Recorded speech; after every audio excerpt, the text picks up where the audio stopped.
Oh my word! Oh my word! Oh, and I didn't have my camera rolling. Oh man, there gotta be 50 birds in there.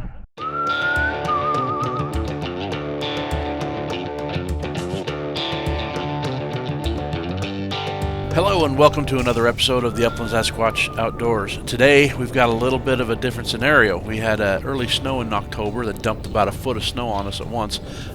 Snow drifts getting anywhere from 3 to 5 feet depending on which way the wind was blowing. So we had to change our tactics a little bit. Today our focus was on short targeted hunts where we could easily walk to and from the vehicle and not subject ourselves to the elements so much, but still have a good chance for success. And as you'll see, I think it works out pretty good for us. One of the great things about early snows, especially in October, is that the birds just go completely dumb. They don't know what to do with themselves, so they become very predictable. And as you can see, we get right into the action and we nail this nice floater here.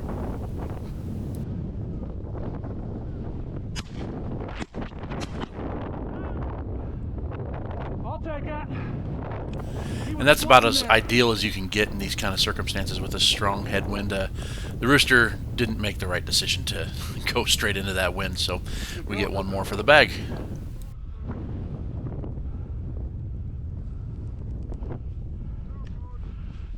Over here, Dakota. No, Kenobi. It's funny how his retrieving instincts kick back in when Coda's here. Here, no, my bird.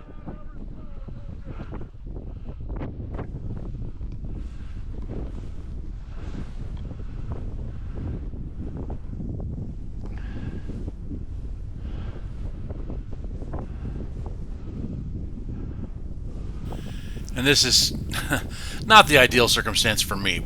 Kenobi serves this bird to me on a perfect silver platter, and I completely whiff it. And I feel really bad because he's finally getting his head together after that last hunt where he was just a clown in the field. And but you know, that's part of the game too. You miss stupid shots. No bird, Kenobi.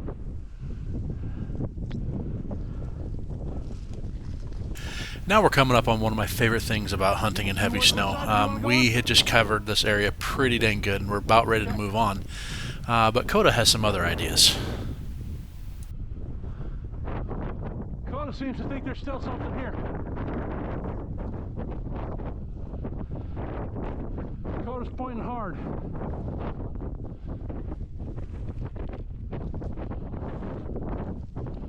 What do you got, Coda?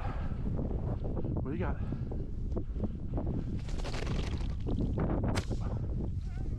Good job, Coda. Kenobi, leave it. Come on, you hog. You gotta stand up for yourself there, Coda. And having a rooster just pop out of nowhere like that, that's just one of bird hunting's greatest thrills.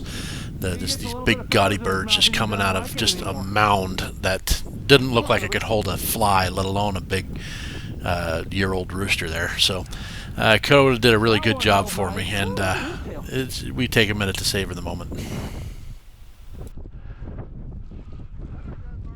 That's a year-old bird right there. Wow. Look at the spurs on that one.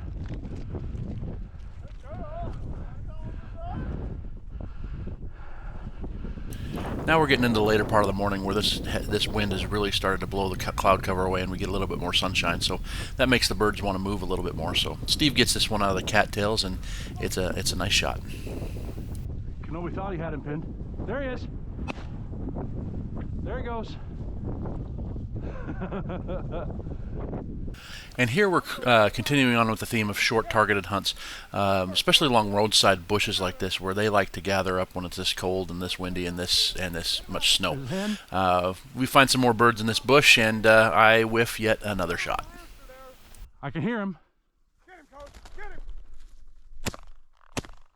Dadgummit. Get him? Nope.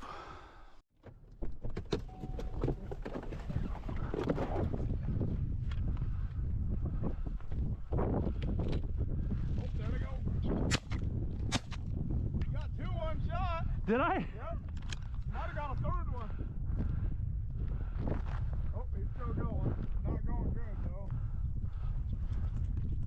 Oh, there goes some more over there. And this is a prime example of a target of opportunity. We were driving past these backcountry roads, and we drove past this bush that had a bunch of Huns in it, and we stopped and were able to pick off one. We thought that I got two, but I looked at the footage closer, and only just the one. And we find him and put him in the bag.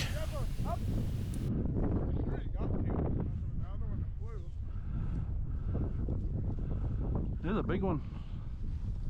If you stick around to the end of the video, you'll see that Steve and I did exceptionally well on this hunt. We both got our limit of roosters and even got a couple of bonus Hungarian partridge and sharp-tailed grouse and even a snow goose. But due to the fact that I am not a great cameraman yet, I missed out on most of the footage. But if there was only one bird I was going to capture on film today, this would be the one. Get him out of there, Cody. Get him. Rooster, oh, you got him. You got all the tail feathers for you, John. He was not getting away. Good girl, Coda. One rooster finally held. And this is just one of those things that I'm going to remember for the rest of my life, where it's one of those moments that we chase as bird hunters. Steve and I are going to go back 10 years from now, and we're going to say, hey, you remember that time Coda caught that bird for us? That was a good day. And this provides us with a lifetime of memories, and that's really what it's all about. Good boy. You can take my gun real quick. I want to check him over real quick. Oh, he got his arm tangled up. Oh, jeez.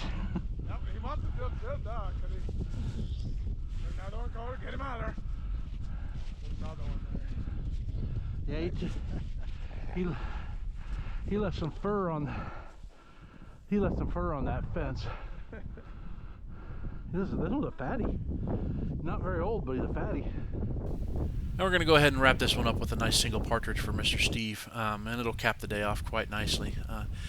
Our strategy today of the short targeted walks really paid dividends for us today. Yep, and that's the key to any upland bird hunt, regardless of the conditions, is making sure you have a strategy that fits the conditions that you have.